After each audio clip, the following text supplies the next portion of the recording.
an endangered species, but I sing no victim song. I am a woman. Je m'appelle Priscilla Dadé, je suis belge, j'ai 32 ans, je suis actrice, professeure et entrepreneuse.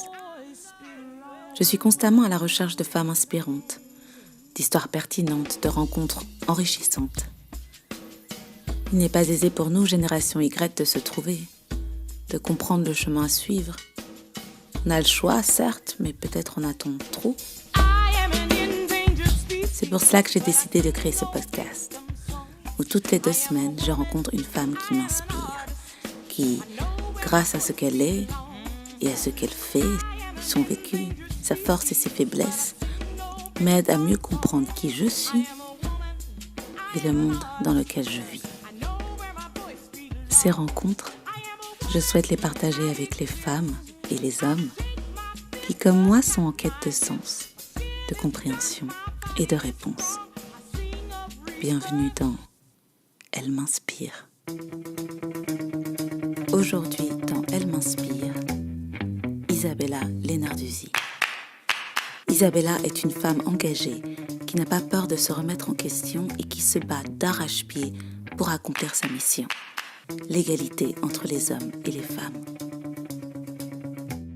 Isabella Lenarduzzi, tu es née en 1964 en Belgique. Ton père italien est arrivé en Belgique en tant que mineur, mais a fini par faire bien plus que cela.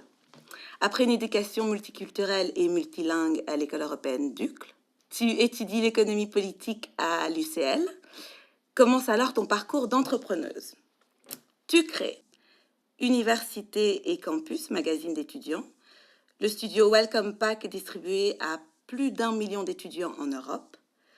Tu fais une escale en Italie où tu es directrice adjointe du musée des sciences à Naples. De retour à Bruxelles, tu crées le Brussels Jobs Day pour la Chambre de commerce de Bruxelles où en 5 ans, tu organises 30 éditions mettant à l'emploi plus de 5000 personnes. Tu crées plusieurs autres événements économiques comme The European Business Summit, CréaWall et Wallino. Et en 2006, tu crées Jump, Empowering Women Advancing the Economy, l'entreprise sociale qui combat l'inégalité entre les hommes et les femmes dans les entreprises. Tu as été élue femme entrepreneuse européenne de l'année en 2010, femme d'exception en 2011 par la ministre de l'Égalité des chances, Joëlle Milquet, élue Women Inspiring Europe par l'Institut européen pour l'égalité des genres en 2012, en 2013 Ashoka Fellow et femme de l'année en 2014. La raison pour laquelle tu es une femme qui m'inspire est assez claire, ou les raisons pour lesquelles. Isabella, merci d'être mon invitée. Merci à toi. Merci surtout de me faire l'honneur d'être la toute première. D'être la toute première, oui. Et du coup, si ma voix tremble un petit peu, c'est peut-être à cause de ça. Alors, je voulais qu'on commence par le commencement. Tes origines, d'où tu viens, parler de ton enfance. Et voilà, je voudrais que tu me parles un petit peu de tes parents. Commençons par tes parents. Qui étaient tes parents? Et donc, ma maman est belge et mon papa est italien. Et mon papa est un... Alors, on se dispute souvent sur le fait que est-ce qu'il est de la première génération ou de la deuxième.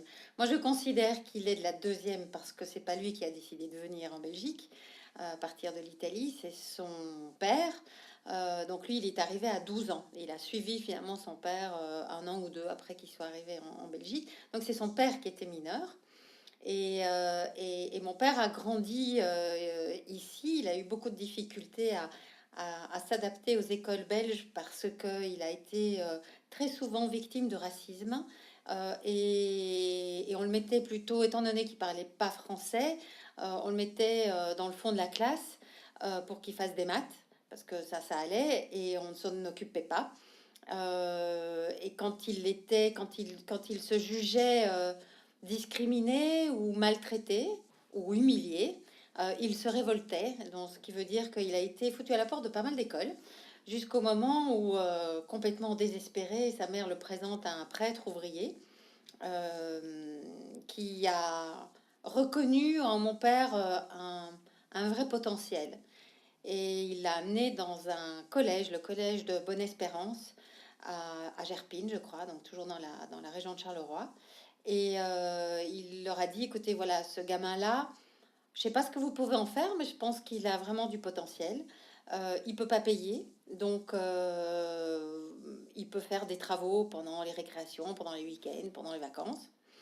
Et c'est comme ça que mon père a été dans une des meilleures écoles de Belgique. Et c'est grâce à ça, grâce à l'accès à l'excellence de l'éducation, qu'il a pu réussir sa vie. Et que je suis qui je suis devant toi. Parce qu'il n'aurait pas eu cet accès-là, ben, probablement je serais pas qui je suis. Et c'est comme ça aussi que mon père, ayant eu cet accès-là, a voulu le diffuser le plus largement possible. Parce qu'il s'est rendu compte de cette chance absolument incroyable.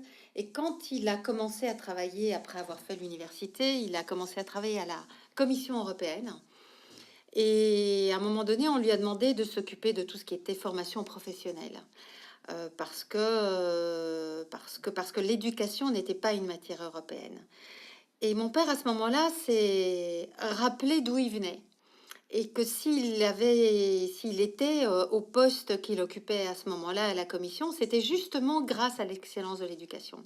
Et il a dit, moi, ma passion, c'est justement l'éducation. Et donc, je vais faire en sorte que le plus de jeunes possible en Europe aient accès à cette excellence. Comment est-ce que je vais faire?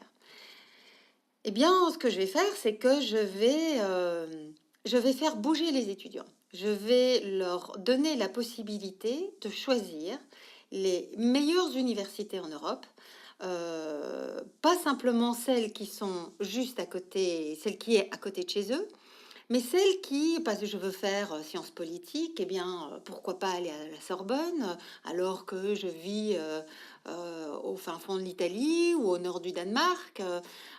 Si je veux faire ingénieur, pourquoi ne pas faire l'école normale de Pise, l'école des mines, alors que je suis allemand. Et il s'est vraiment battu pour cette vision-là, parce qu'il s'est rendu compte que en élargissant le champ des possibles pour les étudiants, ceux qui le voulaient vraiment pourraient en bénéficier, et puis aussi tous les autres, quelque part, allaient en bénéficier. Ceux qui n'avaient pas cette volonté ou qui ne pouvaient pas être mobiles, aller plus loin de chez eux, étant donné qu'ils auraient eu des élèves en provenance d'autres cultures, d'autres pays, automatiquement, ils allaient avoir une dimension européenne dans leur enseignement et les profs devaient quelque part s'adapter. Et c'était une vision magnifique. Et moi, je me rappelle que malheureusement, moi, j'ai pas pu en profiter parce que quand Erasmus, c'était justement il y a 30 ans quand Erasmus a commencé, moi, je venais de me diplômer, donc je n'ai pas pu en bénéficier. Mais je me souviens très bien que faisant économie politique à l'UCL, à un moment donné, en cours de macroéconomie, un cours que j'adorais, j'en avais un petit peu marre. J'étais gavée du fait que mon prof me disait tout le temps, en parlant de la Belgique, la petite économie ouverte. Et puis, je suis intervenue au cours et j'ai dit qu'on est de plus en plus intégré au niveau européen, en particulier tout ce qui concerne l'économie, avec la libre circulation des marchandises, les flux financiers, etc. Et donc, pourquoi est-ce que vous nous enseignez la façon dont fonctionne la Belgique comme s'il était complètement en dehors de cet espace commun économique qui s'appelle l'Europe, enfin maintenant l'Union européenne? Et il était bien embêté. Il a eu la grande honnêteté de me répondre devant 400 étudiants. Écoutez, je ne suis pas préparée à faire un cours sur l'Europe. Vous avez raison. Les choses changent. Mais sauf que je ne suis pas préparée à le faire. Quelques années après, je l'ai revu. J'ai vu ce que vous vous rappelez, ce que vous m'aviez répondu. Et il m'a dit, mais oui, je me rappelle très très bien. Et en fait, avec Erasmus, tout a changé. Parce que quand j'ai eu des élèves qui venaient de toute l'Europe dans mon auditoire, je ne pouvais plus continuer à parler uniquement de la Belgique. Et donc, j'ai dû réinventer complètement mon cours. Et finalement, mon père avait vu juste. C'est en ayant des énormes ambitions, en imaginant en imaginant l'énergie des étudiants, la volonté des étudiants qui veulent avoir accès à cette excellence, où qu'elle soit en Europe, et en imaginant que cette volonté puisse faire bouger les universités, faire bouger les professeurs, que finalement, eh bien, c'est comme ça on augmente le niveau de l'éducation qui est fournie à tous les élèves finalement en Europe. Donc voilà, donc t'imagines un peu d'où je viens. C'est plutôt pas mal. Un sacré bonhomme, mon père. Hein. Il avait une vision, il croyait profondément dans l'humanité. Malgré tout le racisme dont il a pu souffrir, parce qu'en plus après il est devenu handicapé, donc il était paraplégique, mon père, et il a été très mal soigné parce qu'il n'avait pas d'argent, et donc on lui a fait une ponction mammaire qui l'a rendu encore plus paralysé. Donc il avait toutes les raisons pour être fou furieux contre le monde entier, vraiment. Hein. Et lui, il m'a toujours appris que il fallait passer au-dessus de ça, que si tu voyais que le mauvais dans les gens et que si tu t'arrêtais qu'à ce qui finalement te faisait du mal, eh bien, tu ne peux pas donner le meilleur de toi-même. Et ça, c'est vraiment très, très important, je pense, dans l'attitude qu'on a vis-à-vis des autres et dans l'attitude qu'on a vis-à-vis de la vie. Et puis cette ambition qu'il avait, pas pour lui, hein, vraiment pas pour lui. Il a jamais joué des coudes pour avoir une quelconque reconnaissance, une quelconque promotion. C'est vraiment très étonnant. Mais au contraire, il avait l'ambition pour sa mission. C'est-à-dire que lui, il était fonctionnaire européen et que donc lui, sa mission, c'était de construire l'Europe et de donner le meilleur de l'Europe à la population européenne. Et donc, quand, par exemple, il a dû se battre comme un fou pour que Erasmus soit accepté, mais comme un fou. Je me rappelle de lui qui arrivait dépité à la maison, épuisé parce qu'il avait des journées de négociation improbables. Et à un moment donné, ils en avaient... Bon, Erasmus est arrivé plusieurs fois sur la table du Conseil des ministres, et à un moment donné, ils en avaient vraiment marre de voir la tête de mon père qui revenait tout le temps avec son projet. Et c'était en 2006, un an avant l'adoption d'Erasmus. Ils disent « Ok, d'accord, ok, ça va, on va faire cette mobilité, mais on va pas faire la mobilité des étudiants, on va faire la mobilité des enseignants, on va faire la mobilité des professeurs d'université. » Et mon père dit non, mais c'est pas du tout mon projet, ça. C'est une partie de mon projet, mais c'est pas mon projet. Et il a demandé à son commissaire, un homme formidable qui vient malheureusement de décéder. C'était le premier commissaire espagnol, puisque l'Espagne était rentrée il y a pas longtemps auparavant. Premier commissaire espagnol, Manuel Marín, qui était un jeune gars. Et qui avait fait les prisons sous Franco. Et donc, c'était aussi, comme mon père, un homme avec énormément une grande vision et beaucoup d'ambition pour l'humanité et beaucoup d'ambition pour l'Europe. Ils se sont vraiment super bien trouvés. Et donc, ils se sont regardés, ils se sont dit, on va retirer la proposition. Ils ont essayé de trouver Jacques Delors, à l'époque, il n'y avait pas de portable, donc c'était compliqué de trouver Jacques Delors, sans doute que c'était, je sais pas moi, une nuit ou un truc comme ça. Donc finalement, ils réussissent finalement à le joindre, parce qu'il fallait avoir son accord pour retirer la proposition de la Commission. Parce que l'Europe est tellement habituée à avancer par tout petits pas, reculer. On fait 2 pas en arrière, on fait 3 pas en avant, et c'est tout le temps comme ça. Et donc, on accepte finalement les plus petits dénominateurs communs pour avoir un accord malgré tout. Et mon père voulait pas de ça. Il disait non, c'est pas ma vision, quoi. Merde, c'est pas ça que je veux. Ça va pas changer. Il disait la mobilité des profs va pas changer l'Europe. Ça va leur donner à eux, certes, effectivement, une autre dimension. Donc c'est déjà bien. Mais c'est pas ça qui va créer l'Europe. L'Europe, elle va se créer par les jeunes. Il va y avoir une citoyenneté européenne si les jeunes rencontrent les autres jeunes, d'autres cultures, d'autres langues. Et c'est vraiment ça qui va forger cette citoyenneté européenne. Et donc, du coup, ils ont retiré, Delors a dit, vous êtes fous, mais allez-y. Et ils ont retiré la proposition. Mais non. Et alors, les autres, ici, les ministres des pays membres, ils n'y croyaient pas. Ils disaient, mais vous êtes complètement tarés. C'est pas de mal à veille qu'on va adopter votre projet. Et puis, ils ont continué leur lobby d'enfer. Et 1 an après, il a été accepté. Donc, comme quoi... on ne peut faire de grandes choses que quand on a véritablement de très grandes ambitions. et qu'on y met toute l'énergie nécessaire. Quelque chose qui est facilement acquis ne fait pas de grands changements, je pense. Enfin, en tout cas, c'est la croyance qu'il m'a insufflée. Tes parents, ils étaient ensemble, séparés, vous avez grandi dans un même foyer? Oui. Et quel était, au niveau des rôles, féminin, masculin, est-ce que... C'est une question très difficile. Oui. Parce qu'en fait, ma mère était infirmière, elle l'a connue quand mon père était vraiment au plus mal. Et elle est tombée éperdument amoureuse de lui. Elle s'est rendue compte que ce gars-là, il était vraiment spécial. Il était peut-être handicapé, mais il était vraiment spécial. Et donc, ils se sont mariés. Et quand je suis née, elle a arrêté tout de suite de travailler. Elle n'a plus jamais recommencé à travailler. Et donc, ma mère était quelqu'un qui remplissait complètement ce rôle traditionnel d'épouse. Et connaissant maintenant mon père suffisamment bien, ça ne m'étonne pas que ça ait agréé complètement mon père, parce que finalement, il était aussi dans cet archaïsme stéréotype que lui, il avait la responsabilité de la conquête à l'extérieur, qu'il fallait qu'il fasse des grandes choses, qu'il fallait que ce soit lui qui soit pourvoyeur de moyens pour la famille, et que c'était normal que ce soit l'épouse, la mère, qui assume toute la partie des soins à la famille, qui soit la fée du logis, etc. Et au début, ils se sont complètement identifiés à ces deux rôles-là.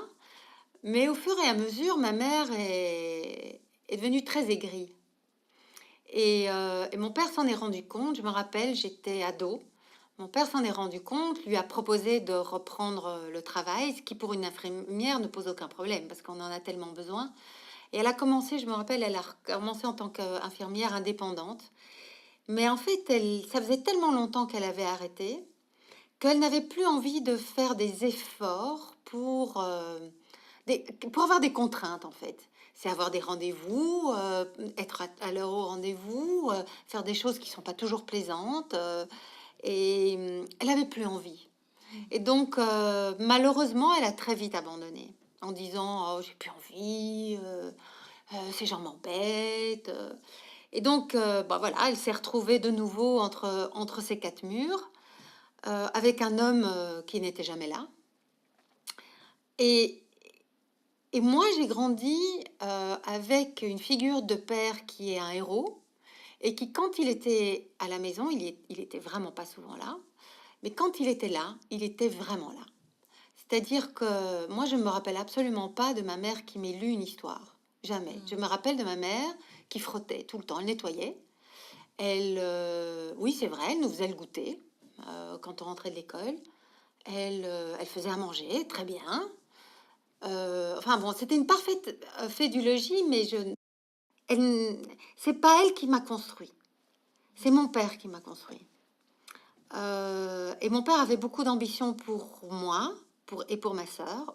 Je pense qu'heureusement qu'on n'a pas eu de frère, parce que comme il croyait vraiment dans les rôles stéréotypés, peut-être qu'il aurait davantage encouragé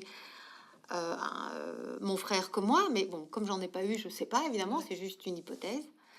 Mais même s'il me disait des choses extrêmement sexistes, du style la place d'une femme, c'est auprès de son mari, tu dois pouvoir repasser et coudre parce que c'est fondamental pour garder ton mari, tu dois aussi pouvoir cuisiner parce que sinon t'es pas une vraie femme. Enfin bon, des trucs terribles. Et j'avais l'impression que tous ces mots, en fait, c'était comme des scuds, mais qui tombaient à côté de moi. C'était jamais pour moi. Parce que ce que je sentais, mais ça c'était du non-dit, ce que je sentais, c'est: ma fille, tu vas juste être exceptionnelle et tu vas faire les plus belles choses que tu peux faire. Et je compte sur toi. C'est ça, moi, que j'entendais, même si elles n'étaient pas dites. Et donc, c'est comme ça que je me suis construite. Et par contre, ma maman, elle m'a envoyé une image de femme frustrée, qui, au fur et à mesure du temps, est devenue vraiment très aigrie. Je vais même oser dire raciste. rien ne lui faisait plus plaisir, rien ne l'agréait, tout le monde l'énervait. C'était vraiment difficile. À la fin, c'était vraiment difficile. En aucun cas, je ne voulais lui ressembler. En aucun cas. Et quelque part, ça m'a forgée parce que comme c'est mon père qui m'a construite, pour qui je suis véritablement, avec mes ambitions, ma vision du monde, mes attitudes par rapport aux autres, etc. euh, alors que lui était très très peu présent à la maison, eh bien moi je n'ai jamais eu de sentiment de culpabilité par rapport à mes enfants pour le fait que je n'étais pas suffisamment présente, enfin suffisamment entre guillemets. Ça, c'est formidable de ne pas avoir ce sentiment de culpabilité. Parce qu'un sentiment de culpabilité, quand on a des enfants, c'est vachement lourd à porter. Et ça risque de nous mettre beaucoup de barrières dans notre développement personnel et surtout professionnel. Et c'est ça que moi, j'ai voulu donner à mes enfants. C'est leur montrer qu'on peut être un bon parent, leur apporter ce qu'il faut pour les construire au mieux, mais tout en ne faisant pas de sacrifice sur sa vie personnelle, mais surtout professionnelle, parce que je pense que c'est très très important de montrer aux enfants qu'on a un rôle à jouer dans ce monde. Et encore une fois, je le répète, mon père, pour le meilleur et pour le pire, m'a insufflé la croyance que si on n'y met pas beaucoup d'efforts, on ne peut rien créer de véritablement grand et impactant. Let's go. Feeling myself. I'm feeling myself. I'm feeling myself. I'm feeling myself. I'm feeling myself. I'm feeling myself. I'm feeling myself. On parle justement de prendre soin de soi, il faut se déconnecter, il faut justement qu'on fait trop, on a traversé une période où voilà, on travaille trop, on fait des heures sup, on dort à peine, et on se perd, on fait des burn-out, etc. Est-ce que toi tu penses que... Enfin, qu'est-ce que tu penses de ça? Je pense que c'est de la couillonnade. Oui. Je pense que, enfin, ma perception des choses, avec les valeurs qui m'ont été inculquées, l'exemple que j'ai de mon père, finalement, c'est à ça qu'on est réduit. Eh bien, ce que je crois, c'est que quand je fais attention à la façon dont mon père et dont ma grand-mère ont travaillé, mon père mineur de fond, ma grand-mère... c'est juste, enfin bon, c'est Zola, quoi. Voilà, c'est Zola. Je vais pas tout raconter, mais c'est terrible. C'était une femme de ménage. Enfin bon, voilà. Ces gens-là, ils savaient ce que c'était que de bosser. Les conditions de travail étaient juste épouvantables. Ça, c'est vraiment, c'est de l'exploitation des humains. Et pourtant, ils se plaignaient jamais.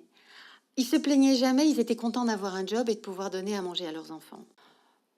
Je ne pense pas que ce soit parce qu'on travaille trop.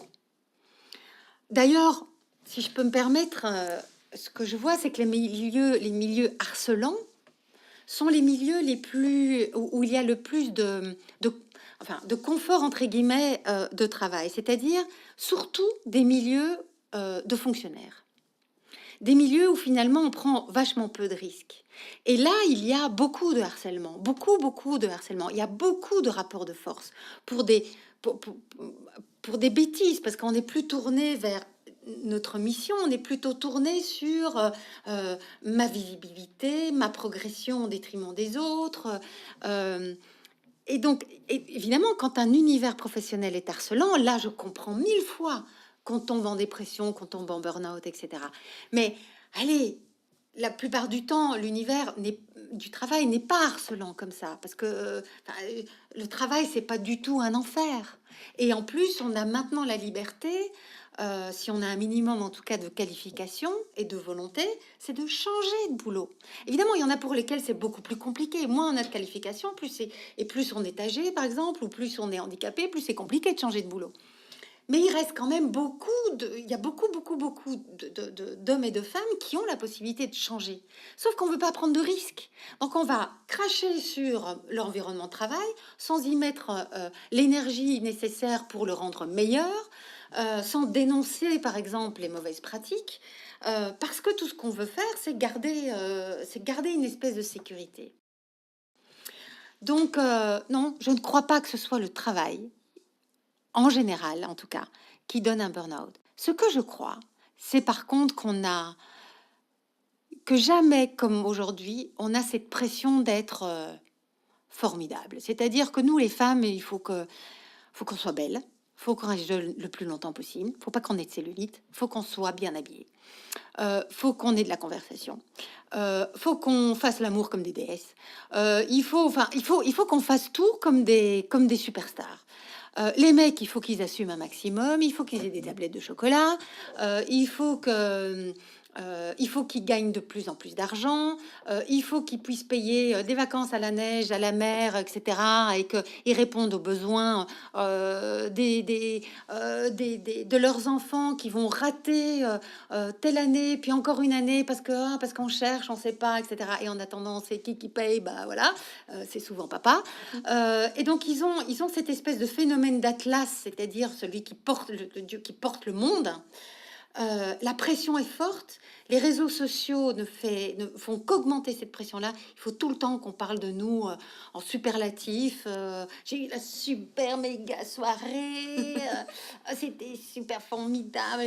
Lui, enfin, mon amoureux est le top ici. Ouais, j'y participe aussi, hein, donc je dis ça. Donc, on se met une pression d'enfer en tant qu'homme, en tant que femme.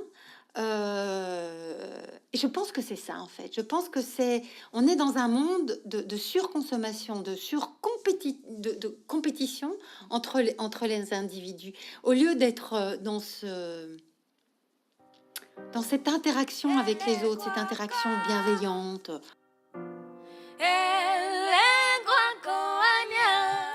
Les écoles européennes ont été créées pour que les enfants des fonctionnaires européens puissent bénéficier d'une scolarité dans leur langue maternelle. Il existe 13 écoles européennes, dont 5 en Belgique, regroupant plus de 20 différentes langues. Pour moi, d'avoir grandi à l'école européenne, ça m'a beaucoup aidé à ouvrir mon esprit, à voir les autres cultures, parler d'autres langues, c'est utile. Est-ce que tu as ressenti ça aussi ou pas? Ouais, vachement. On a quand même une chance extraordinaire toutes les deux d'être passées par l'école européenne. Est-ce que c'est la meilleure école du monde? Pour moi, en tout cas, c'est la meilleure école du monde. Pour qui je suis. Oui. C'est peut-être pas adapté pour toutes les personnalités, mais pour qui je suis, oui. Parce qu'on m'a vraiment, on m'a aidé à ce que je me développe en fonction de qui je suis vraiment. On m'a permis de ne pas respecter les règles. Parce que simplement pas parce que je les enfreignais de façon négative, parce que j'en réinventais d'autres qui m'allaient mieux. Et vraiment, j'ai eu des gens qui ont eu confiance en moi. Qu'est-ce qu'on m'a laissé faire à l'école? Alors là, vraiment, j'ai fait des trucs incroyables. Et ça, je pense que c'est rarissime. Et d'ailleurs, ce qui est très intéressant d'observer, c'est que les alumni, donc les anciens élèves des écoles européennes, sont parmi ceux qui entreprennent le plus. Ah bon? Ils sont beaucoup plus entrepreneurs que la moyenne. Ouais, mais quelque part, c'est normal parce qu'on acquiert cette espèce d'impertinence, de confiance en nous. Parce qu'il faut être quand même un peu taré pour être entrepreneur, hein, pour prendre tous ces risques. Et donc, on a cette espèce d'impertinence. Oui, c'est ça. On est impertinent. Mon père, un jour, il m'a dit, mais tu ne seras donc jamais raisonnable. Je me suis dit, c'est exactement ça. Je ne serai jamais raisonnable. Quel bonheur de pas être raisonnable. Et voilà, j'ai pas été cassée par l'école. J'ai été élevée par l'école. Et ça, et je pense qu'encore une fois, moi, pourtant, je te jure que moi, mon année, j'ai vraiment pas eu des bons profs. Et d'ailleurs, j'ai eu à notre bac, une personne sur deux de ma classe a échoué. C'est énorme. Ah bon? Oui, on n'avait jamais vu ça. Donc, on a vraiment eu un parcours, notre classe à nous a eu un parcours avec de très, très mauvais profs. Mais simplement, étant donné que on avait de très nombreux professeurs de plein de nationalités différentes et qu'on était dans un bain multiculturel, finalement, ça nous a certes offert des lacunes quelque part dans la matière, mais ça ne nous a rien enlevé à cette capacité de nous adapter, de rebondir, d'apprendre. Est-ce que tu te souviens la première fois que tu as ressenti que tu étais déjà une femme, donc différente, une fille? C'est à ce moment-là ou à un autre moment? Oui, surtout en primaire. Je suis devenue chef de bande en secondaire, mais en primaire, j'étais plutôt la victime, hein. Et en particulier d'un garçon, après, qui s'est révélé être amoureux de moi, mais je l'ai pas du tout compris comme ça, qui s'amusait à soulever ma jupe tout le temps. Et ça, pour moi, c'était... j'en faisais des cauchemars. C'était vraiment très difficile à vivre. Et d'ailleurs, mais c'est vraiment un de mes plus grands amis. Je crois qu'il ne se rend pas compte. Faudrait d'ailleurs... Claudio, si tu m'entends, c'est toi qui m'as traumatisée. Faut que je te le dise d'ailleurs. Faut qu'on en parle. Faut qu'on en parle. Mais bon, voilà, il faisait ça. Sa maman disait, oh, il ne parle que d'Isabella. Il se dépêche de sortir de la maison pour l'attendre à l'arrivée du bus. Et moi, j'avais tellement peur qu'il soit déjà là. It's hard to admit C'est difficile d'admettre qu'on se sent oppressé. C'est C'est comme si c'était un mot que les Occidentaux un peu privilégiés ne pouvaient pas utiliser. On ne l'accepte pas, ce n'est pas bien, mais j'ai peur. J'ai changé ma façon de m'habiller, mes trajets, ma façon de marcher. C'est très frustrant et au-delà de ça, c'est triste. C'est triste de se dire que quelqu'un d'autre dicte votre façon de vivre. Tu sais, ce qui a été un révélateur, c'est la vidéo de Sophie Peters. Sophie Peters a fait il y a quelques années cette vidéo sur le harcèlement de rue dans le quartier Lemonnier. Et je regardais ça, il y avait déjà pas mal les réseaux sociaux étaient déjà très actifs à ce moment-là. Et j'étais en vacances et je vois qu'il y a plein de gens qui me taguent, qui m'envoient des trucs, etc. Je me dis, bon, attends, je vais regarder. Et puis, je vois cette vidéo. À peine la vidéo terminée, Béa Ercolini me téléphone. C'est vraiment serendipity. Et elle me dit, Isabella, est-ce que tu as vu la vidéo de Sophie Peters? Je dis, je viens de la voir. Je dis, Béa, je suis vraiment... J'ai une révélation. C'est que moi, c'est en voyant la vidéo que je me rends compte que ce qu'on m'a fait est intolérable. Parce que quand tu le vois fait à quelqu'un d'autre, ça résonne différemment. Mais moi, je l'ai toujours subi. Avec le sourire en plus, madame. Pire que ça, avec une acceptation, voire de temps en temps, quand c'était pas trop lourd, une jubilation. Parce qu'il vaut mieux quand même que tu prennes ces agressions, qui en sont vraiment, c'est vraiment des agressions, mais de façon...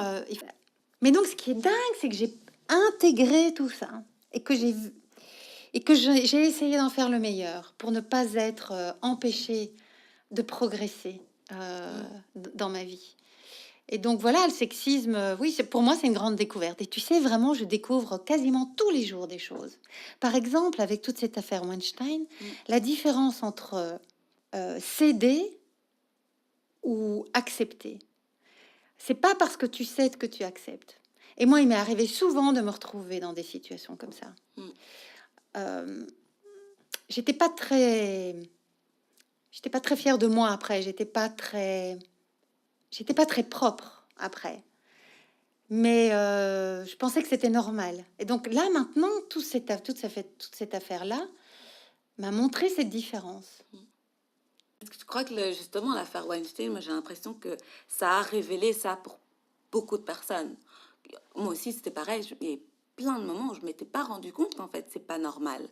Je me souviens, la première fois que je suis allée aux États-Unis avec mes parents, à 10 ans, à New York, et j'avais, à l'époque, c'était une mode de la mini-jupe et petit débardeur comme ça. Et on n'arrêtait pas de se faire arrêter dans la rue par des gens qui disaient « Oh, mais votre fille, elle est tellement belle, je veux l'épouser et tout. » Mes parents, mais ils étaient super contents. Mais merci. Et moi aussi. Et maintenant, je me dis, mais j'avais 10 ans. Et ces personnes arrêtaient mes parents. Et on était tous genre, merci du compliment. Mais j'avais même pas mes règles, quoi. J'étais tellement devenu cet objet et comme un trophée. Et on dit merci. Alors qu'en fait, c'est un peu des pervers, quoi. C'est fou, tu veux dire... On est vraiment, comme disait Simone de Beauvoir, le second sexe, quoi. Ouais. Et tu sais, on est tous victimes de stéréotypes, de biais inconscients, etc. Mais vraiment, moi, je le suis encore complètement. Il m'arrive de m'excuser maintenant, parce que j'en ai tellement conscience que je suis encore là-dedans, et que j'ai encore rien compris par rapport à ce que je vais comprendre dans les prochaines années. C'est un cheminement.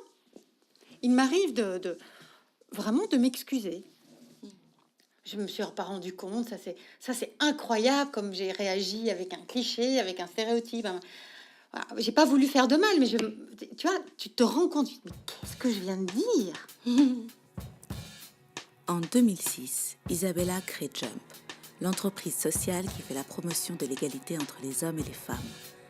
La devise de Jump, c'est « Promoting Gender Equality, Advancing Business ». Jump, d'où c'est venu? Quelle est la genèse de Jump?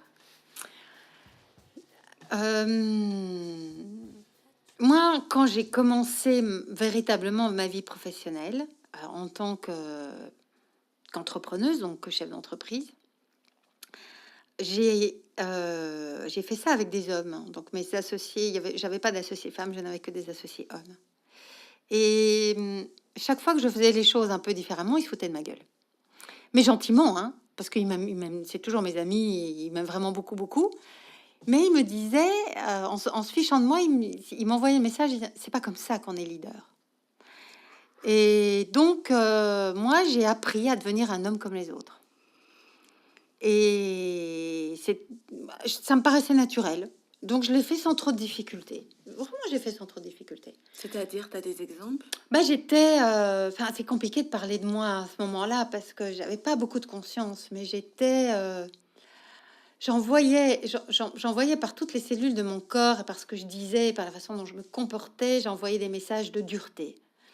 J'étais très intolérante avec la vulnérabilité, la fragilité. J'étais avec le manque de performance. Enfin bon, bref. Et je riais aux blagues sexistes, moi aussi. Hein. J'étais la première à rire. Je voulais faire partie du club des dominants. Mais je n'en avais pas confiance. J'étais pas toujours à l'aise, mais je ne savais pas pourquoi. J'avais pas compris que j'étais d'abord une femme. J'avais vraiment pas compris. T'as dû laisser un peu tomber ta féminité ou pas du tout? Alors c'est marrant parce que féminité, moi j'ai toujours été très féminine à l'extérieur. Et puis je suis une vraie ritale, hein, j'aime séduire. Donc j'ai jamais eu de problème pour séduire. Donc j'ai toujours eu une vie amoureuse palpitante et j'ai toujours été beaucoup aimée. C'est un des grands cadeaux de la vie.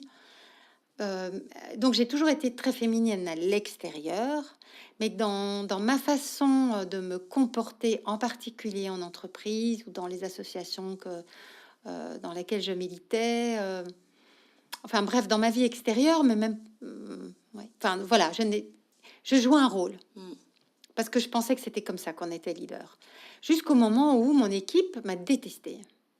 Et ils m'ont tellement détestée, et pourtant moi je les adorais, hein. Et je comprenais pas. Moi, j'ai envie d'être aimée. Hein. Enfin, je suis comme tout le monde, j'ai envie d'être aimée. Et donc, je souffrais du fait de pas être aimée. Et je comprenais pas pourquoi ils m'aimaient pas. Moi, qui me décarcassais pour eux, dans un petit bonhomme. Et puis, un jour, en réunion, ils m'ont fait des reproches, mais tellement... Enfin, que moi, je percevais comme tellement injuste. Et j'ai commencé à pleurer. Je me suis dit, oh, tant pis, je me laisse aller. Et les larmes sont venues et j'ai commencé à pleurer à chaudes larmes. Et la personne la plus âgée autour de la table, qui avait 20 ans en plus que moi, s'est levée et est venue me prendre dans ses bras et m'a dit « Je ne savais pas que tu avais un cœur. Oh » Et moi, j'étais toujours, dans ma tête à moi, j'étais toujours la petite fille. Donc Claudio soulevait la jupe. Hein. Ouais. Vraiment, je suis toujours cette fille-là. Et donc je me disais « Mais c'est pas possible, mais quelle image ils ont de moi ?» Et ce que j'ai compris bien plus tard, c'est que quand on est une femme, si on se comporte comme un homme, un homme dominant, automatiquement on est mal perçu parce qu'on est d'abord une femme et donc on attend de toi ce que tu te comportes comme une femme, que tu sois affable, généreuse, en pleine d'empathie, voilà, etc. On attend ça de toi, c'est ce qu'on attend d'une femme. Mais d'un autre côté, quand tu es comme ça, ben finalement les autres leaders ils te reconnaissent pas parce que du coup, tu es différente. Donc, tu n'es pas une véritable leader, tu es comme une outsider. Et donc, nous, les femmes, on est complètement dans cette grande difficulté, dans cette espèce de grand écart entre est-ce que je dois, pour être aimée, pour être appréciée et pour être reconnue à ma juste valeur, est-ce que je dois faire la fille ou faire un mec dominant, être le profil type du leadership? Je pense qu'il n'y a pas de réponse à ça. À part le fait de, tu sais quoi, ma chérie, fais comme tu peux. Fais comme tu peux, mais avec de la conscience. C'est-à-dire que quand on t'envoie un scud en disant, je sais pas moi, du style, votre problème à vous, c'est que vous ne souriez pas suffisamment, que c'est ton patron qui te le dit, tu dois savoir interpréter ce qui est dit. Tu dois savoir que il pense ça parce que il est victime d'un biais inconscient de genre. Alors, à toi, si tu t'es un peu documenté, tu as peut-être quelque chose à lui révéler là, et que si le type est intelligent, ça va peut-être changer sa vie, s'il comprend, s'il a envie de t'entendre et s'il comprend. Mais en tout cas, tu ne dois plus le prendre de façon personnelle. Et donc, je pense que notre grand défi actuellement, c'est que nous, les femmes, on est en train d'inventer l'authenticité. Donc, rester authentique à presque n'importe quel prix, en particulier dans notre vie professionnelle. On ne doit plus endosser un costume d'homme pour pouvoir réussir. Et si on nous le demande, si les gens ne veulent pas comprendre, si la culture de la boîte fait en sorte que, malgré tout, on veut qu'on rentre dans des cases, qu'on s'habille comme ça, qu'on se comporte comme ça, qu'on parle comme ça, etc., qu'on travaille comme ça, et que si ça ne nous convient pas, il faut qu'on change. Il faut d'abord prendre conscience de qui on est. Il faut d'abord prendre conscience qu'on est évalué, perçu, toujours par le prisme tu es une femme. On est toujours considéré d'abord comme une femme avec toutes les attentes qu'on a de ce genre-là. Si on est trop femme, on risque de ne pas être perçu comme leader, high potential, de ne pas être valorisé dans notre carrière. Et si on est perçu comme carriériste, tout ça, ambitieuse, autoritaire et compagnie, alors notre problème, c'est qu'on risque de ne pas être apprécié par nos collègues, voire même par nos patrons, parce qu'ils vont apprécier la professionnelle, ils vont pas apprécier la personne, parce qu'on ne correspond pas au schéma de genre qu'ils ont en tête. Et donc, il faut vraiment qu'on trouve notre authenticité, parce que sincèrement, ça n'en vaut pas la peine de se foutre la santé en l'air en tant que salarié pour une entreprise. Il faut qu'on donne le maximum de nous-mêmes, certainement, mais il faut qu'on soit accepté comme on est. Donc moi, j'ai eu cette injonction qu'il fallait que je sois comme un homme comme les autres. Et puis, on a vendu nos boîtes à des multinationales.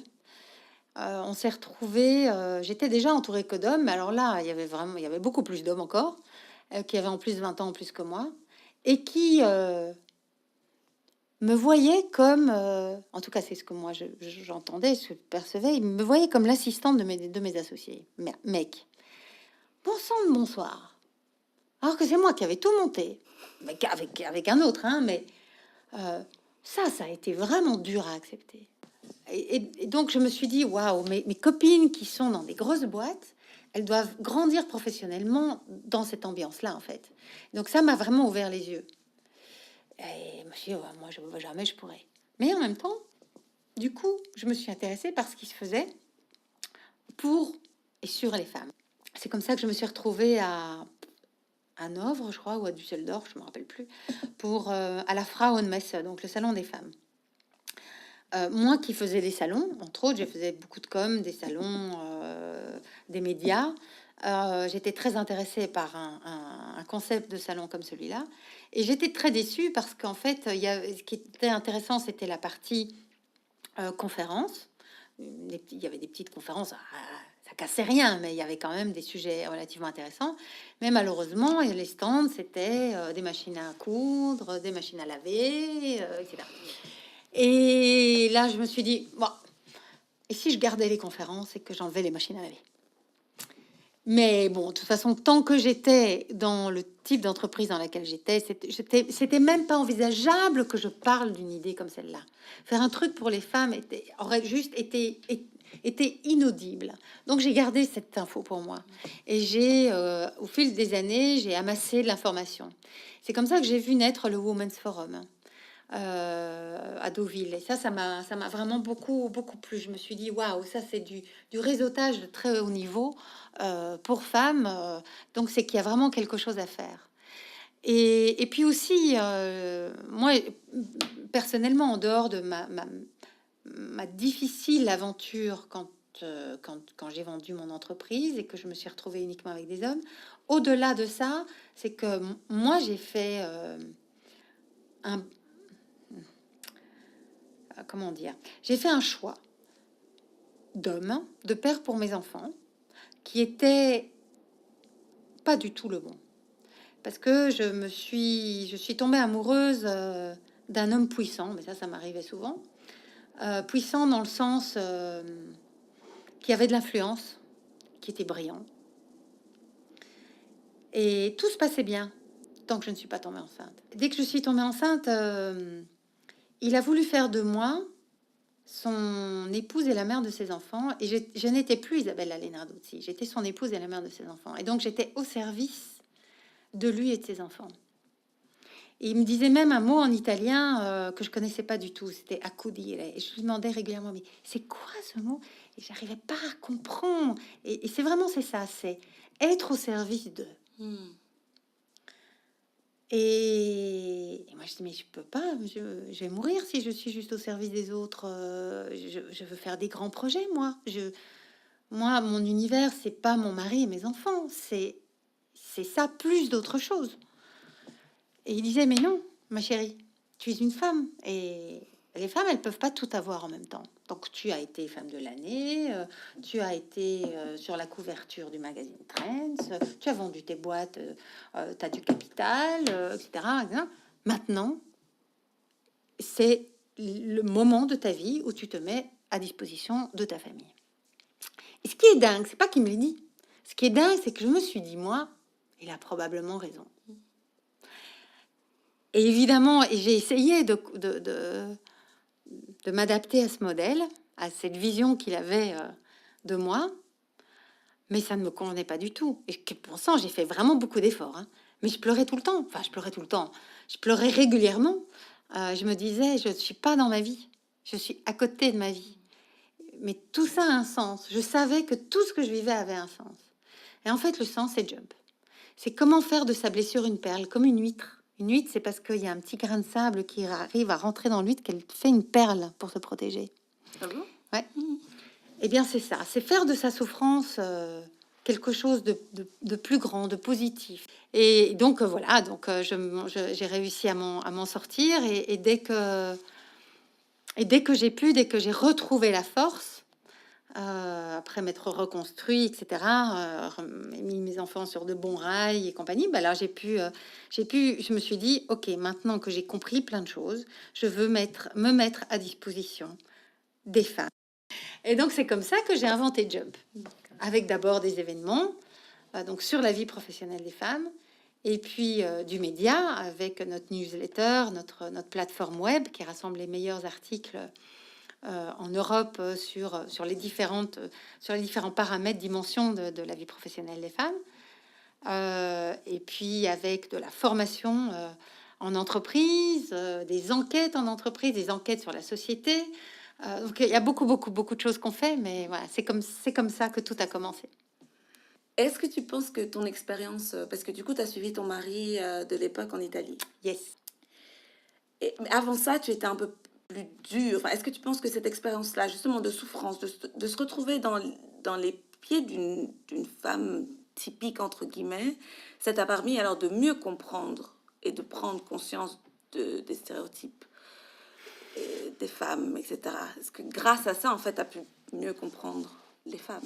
Oui, parce que j'étais du style invincible. J'étais une guerrière. J'avais d'ailleurs un amoureux qui me disait... parce que mon vrai prénom, c'est Isabella, mais avant mes 18 ans, tout le monde m'appelait Isabelle. Et c'est à l'université où j'ai commencé à me faire appeler Isabella parce que tu commences un autre réseau. J'avais ma carte d'identité, donc les gens automatiquement faire Isabella, et donc je suis devenue Isabella. Et il disait,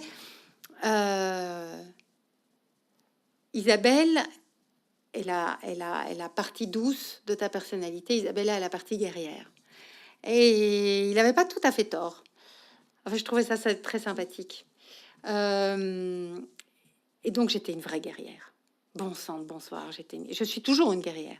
Mais je suis une guerrière, j'espère, éclairée maintenant. À l'époque, je n'étais pas éclairée. Donc, par rapport à Jump, qu'est-ce que tu penses étaient les...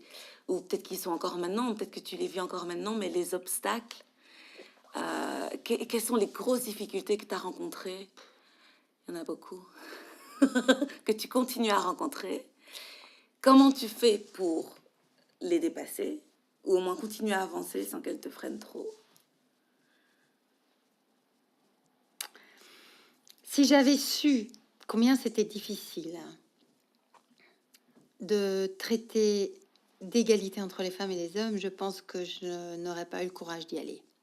Je n'avais pas compris combien cette dimension-là est profondément subversive, profondément révolutionnaire. Vraiment profondément. Et je pense que je n'en mesure pas encore toute la profondeur. Je pensais que, étant donné que les femmes avaient acquis les mêmes droits que les hommes, que ça y était, que c'était juste une question d'empowerment des femmes, que finalement, si elles n'y arrivaient pas, c'était quelque part de leur faute. Je pensais vraiment ça. Avec tendresse, hein. J'étais pas là à accuser, mais je pensais que l'empowerment pouvait tout changer. Et en fait, non. Non, c'est beaucoup plus complexe que ça, et beaucoup plus difficile. Toute notre société est construite sur une hiérarchisation des sexes. La norme, c'est le masculin. De façon tellement naturelle qu'on a tous intégré ça. Et c'est très compliqué de déconstruire ça. D'abord d'identifier tout ce qu'il y a encore à faire et puis de déconstruire. Et je pensais que en m'occupant d'égalité au travail, avec toutes les études qui sortent constamment, et cela depuis plus de 10 ans maintenant, sur l'importance tellement fondamentale pour la performance des entreprises, performance financière, et tous les indicateurs non financiers, comme le bonheur au travail, la rétention des clients, la satisfaction des clients, etc. Tout ça, tous ces indicateurs-là sont davantage positifs quand il y a plus de mixité parmi les personnes qui décident et qui oui, c'est ça, qui ont vraiment la capacité de changer les choses, hein, qui font et qui décident. Et malgré toutes ces études qui révèle combien la mixité est fondamentale, eh bien, je ne mesurais pas que les entreprises étaient encore si... aussi conservatrices et aussi peu prêtes au changement. C'est même pas un changement, en fait. L'égalité au travail, c'est la transformation des entreprises. Finalement, on veut bien qu'il y ait des femmes qui viennent le plus possible bosser, parce que maintenant, c'est fondamental quand même, elles sont 60% des universitaires. Mais il faut pas demander aux hommes de s'adapter, enfin de transformer leur culture, d'avoir une culture plus inclusive. Ils veulent rester comme ils ont toujours fonctionné. Et il faut pas trop de partage du pouvoir non plus. Il faut pas trop remettre ça en jeu. C'est pour ça que le Forum Jump du 8 mars, ce sera sur le partage du pouvoir. Parce que je pense, ça, on n'a pas encore essayé. On n'y est pas encore du tout. Et du coup, quelque part, ta mission est beaucoup plus grande que ce que tu pensais au début. Complètement. Toi qui voulais... Juste faire, tu vois, c'était Jump for Active Women au début, tu vois. Puis après, c'était... bon, je sais plus, on est passé par plein de deadlines différents, mais après, c'était Jump, Empowering Women, Advancing the Economy. Et puis maintenant, c'est Jump. Il y a toujours Empowering Women, Advancing the Economy pour la partie B2C, l'aspect dédié aux femmes. Mais sinon, pour le reste, c'est Promoting Gender Equality, Advancing the Economy. Parce que ce qui est... L'enjeu, c'est le partage du pouvoir. L'enjeu, c'est la mixité. Henrik Oalund, mon petit ami, est suédois et de surcroît féministe. Mais les hommes féministes en Belgique sont assez rares. C'est pour ça que j'ai demandé à Isabella si elle avait une idée de la raison pour laquelle les hommes ont encore du mal à se rallier à la cause féministe. Quand on est blanc, on a des privilèges sur les noirs. Quand on est homme, on a des privilèges sur les femmes. Si on ne comprend pas ça, en tant que blanc, en tant qu'homme, en tant que valide par rapport aux non-valides, etc., etc., si on n'a pas cette conscience des privilèges qu'on a, on ne peut pas être l'allié des autres, profondément. Et on doit être... c'est ça aussi, par exemple, la discrimination positive. On fait beaucoup... on écrit beaucoup sur le fait que c'est relativement intolérable en Afrique du Sud, aux États-Unis, cette discrimination positive par rapport à ce qu'on appelle les minorités. Ceux qui sont le plus négatifs sont évidemment ceux qui n'en bénéficient pas parce qu'ils font partie des dominants. Et c'est qu'ils ne se rendent pas compte que pour eux, c'est tellement plus facile. Et même moi, je dois faire des efforts là-dessus. Vraiment, je dois tout le temps me remettre en question. Dire, ok, tu es arrivé là parce que tu as eu le père que tu as fait l'école européenne, j'avais accès à certaines informations beaucoup plus facilement que les autres. Après faut se démener avec cette information. Hein. Tout tombe pas tout cuit dans tes mains. Non, mais ça donne pas toutes les clés, mais ça offre des outils que d'autres n'ont peut-être. Mais vachement, quoi. Mais vachement. Le réseau. Et puis la aussi, perception qu'on a de moi. Quand je suis dans un hôpital, quand je fais la file à la commune, quand je suis dans les magasins, les gens ont une perception positive de moi avant même que j'ouvre la bouche. Dans son second livre, Option B, Sheryl Sandberg, COO de Facebook, raconte avec beaucoup de sagesse les bienfaits d'un compagnon pour accompagner et encourager la réussite professionnelle. Selon elle, le choix de sa moitié, c'est la décision la plus importante qu'une femme fait pour sa carrière. Ah, tout à fait, absolument. J'ai mis du temps à comprendre, mais... Parce que moi, je pensais que quelqu'un qui était amoureux de moi, sincèrement amoureux de moi, avait le ressort pour pouvoir m'aimer d'abord correctement, en fonction de qui j'étais vraiment, et pouvait changer. Mais non, madame, on ne change pas les autres. Et donc, il vaut mieux que les choses soient très clairement dites avant de faire des enfants ensemble. Il faut se dire les choses. Moi, je pensais que c'était pas la peine de se dire les choses parce que l'amour pouvait tout arranger, mais pas du tout. Pas du tout. En fait, j'ai fait une grosse erreur. Et ça, ma maman, sur ce coup-là, elle avait raison. Elle m'a toujours dit, ma chérie, on ne change pas les autres. Et on ne change certainement pas son mari. J'ai épousé un homme qui m'a dit, je vais te faire changer d'avis sur les hommes. J'ai dit, c'est à court toujours coco. Et en fait, il a réussi. Il a réussi. C'est un homme vraiment exceptionnel. Exceptionnel. Très attentif très attentif à ce que je sois bien, à ce que j'ai tout ce qu'il faut pour mener à bien ma mission. Il n'y a pas d'enjeu de domination. Voilà, c'est ça. C'est l'un est au service de l'autre, avec ses propres caractéristiques, ses propres atouts, ses propres attentes. Mais il y a pas de rapport de force, en fait. Et ça, c'était quand même assez neuf pour moi. Et c'est ce que je voudrais. C'est génial parce que j'ai dû l'attendre avant Enfin, j'ai dû l'attendre. Je ne savais pas, mais j'ai quelque part attendu avant de lancer Jump parce qu'il m'a vraiment délesté de toute une partie de ma responsabilité au niveau du day-to-day de la gestion familiale. Et ça m'a donné l'énergie et l'espace nécessaire pour... oui, c'est ça, réaliser ce projet Jump. C'est vraiment... Il n'aurait pas été là, je suis pas sûre que je l'aurais fait. Comment est-ce qu'on éduque des enfants féministes? Parce que j'imagine qu'ils le sont. T'as un garçon, une fille? J'ai un garçon de 23 ans et une fille de 19. Je pense qu'ils sont féministes. Mon fils, en tout cas, certainement l'est, parce qu'il me dit qu'il engueule les filles qu'il rencontre et qui se disent non féministes. Il trouve ça... Autant il comprend qu'un homme ne soit pas féministe, parce que justement, ils n'ont pas eu la chance de comprendre voilà, tout ce que moi j'ai pu enseigner à mes enfants. Mais pour une fille, il trouve ça quand même que c'est complètement ridicule. Donc, bon, j'attends de lui qu'il soit un peu plus tolérant sur la question à un moment donné. Mais bon, il a la tolérance de ses 23 ans et c'est très bien. J'espère juste que ce sera un bon mari et un bon père. Parce que c'est à ça que tu vois un vrai féministe. Qui t'inspire, comme l'émission s'appelle? Elle m'inspire. Je me demandais quelles sont tes inspirations, des femmes qui t'ont inspiré, que ce soit vivantes ou pas.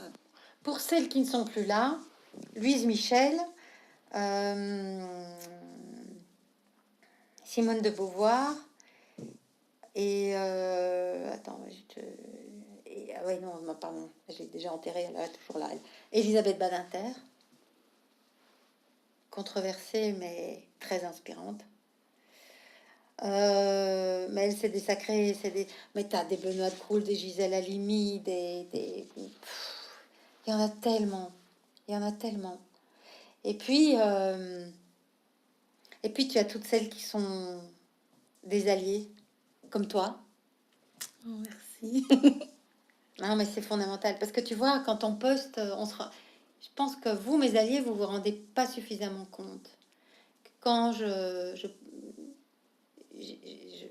une prise de position, par exemple sur les réseaux sociaux, le fait que ce soit liké, commenté de façon bienveillante, etc., c'est fondamental. C'est vrai. C'est pas tellement pour le fait d'avoir X likes et machin. C'est pas ça. C'est te dire, ok, t'es sur la bonne route. Tu es vraiment dans ta mission et c'est très, très, très important parce que ça me donne encore plus de courage pour aller plus loin. Qu'est-ce qu'on peut te souhaiter pour 2018?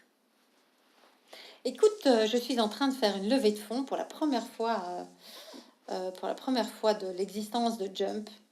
Je fais une levée de fonds pour pouvoir développer beaucoup plus la France encore, parce qu'on est à Paris, on est à Lyon, mais on voudrait être à Marseille, Strasbourg, Lille, Nantes, etc. Et développer le Luxembourg et développer aussi l'Allemagne. Donc. Merci beaucoup Isabella. Merci infiniment de ton temps. On se retrouve le 8 mars. Ce sera où? Ce sera chez Mercedes, près de la chaussée de Louvain, à Bruxelles. Super. Et puis le 22 mai à Paris. Ouais. Et puis le 11 octobre à Lyon. En attendant les prochaines dates sur Luxembourg, Marseille, Francfort, Zurich. Et on peut te retrouver sur Facebook, LinkedIn. Oui, donc en fait, à chaque fois, j'ai deux profils. Il y a Jump, qui a un groupe LinkedIn, qui a une page Facebook, évidemment un compte Twitter, c'est Jump Equality. Et puis moi, c'est Isabelle la Jump. Sur Twitter, c'est Isabelle Alénarduzzi sur Facebook et sur LinkedIn, pareil. Un tout grand merci à Isabella Lenarduzzi d'avoir été ma première invitée et de faire de Jump une formidable entreprise qui œuvre pour un monde meilleur. Et merci à vous de nous avoir écoutés. Si vous avez envie de nous soutenir, n'hésitez pas à nous mettre 5 étoiles sur iTunes, d'en parler autour de vous et de nous suivre sur les réseaux sociaux, Facebook, Instagram, Twitter et LinkedIn. @monprisme, c'est @MONPRYSM. On se retrouve dans 2 semaines pour un nouvel épisode de Elle m'inspire.